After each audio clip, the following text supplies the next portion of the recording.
8-ші сынып оқушысы Дінислам жемқорлыққа қарсы іс-қимыл бойынша жеке пән енгізу туралы жаңалыққа онша қуана қоймапты. Оқушының айтуынша мектепте онсыз да көп пәндер оқытылады. Егер қоғамдағы қандай да бір мәселені шешу үшін оны білім бағдарламасына енгізсе, мектепте қанша жыл оқитынымызды кім білсін дейді.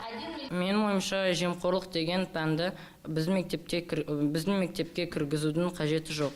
Өйткені біріншіден біздің мектепте пәніміз өте көп. Екіншіден, ондай ақпаратты біз ғалымдардан таба аламыз. Ұстаздар жағы да Дінисламмен пікірлес. Олар мектеп бағдарламасында құқықтану, құқық негіздері сынды пәндер де бар. Сондықтан жаңа пәнді ойлап табудың қажеті шамалы дейді.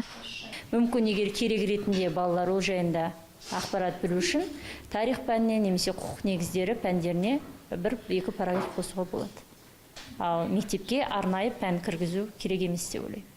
Ал саясаттанушы Дос Көшім, егер бұндай пән енетін болса, оқушыларға мектептегі ақша жинаудың жемқорлық екенін оқытама, әлде лауазымды шенділер арасында бұл дерттің қалай келгендігі айтылама дейді. Қысқасы, бұл асығыс айтылған ұсыныс екенін айтады. Дін мәселесіне байланысты біз пән кіргіздік. Қазақстанға осындай проблема ұшырағаннан кейін, коррупция ұшырағаннан кейін бар мүмкін осы мәселені көтеріп отырған шығар. Бірақ әрбір мәселеге байланысты бір пән ашқан, мен ойымша ол артықтау болып есептеледі. Екіншіден, сол пәнде не оқытылады, бұл екінші мәселе. Сол пәнде шындығында да жалпы мәселе айтыла ма, жоқ әлде шындығында да мектептегі ақша жинаудың өзінің коррупция екені айтыла ма? Егер соны айтылса, мен құба ұқып беремін бұл мәселені.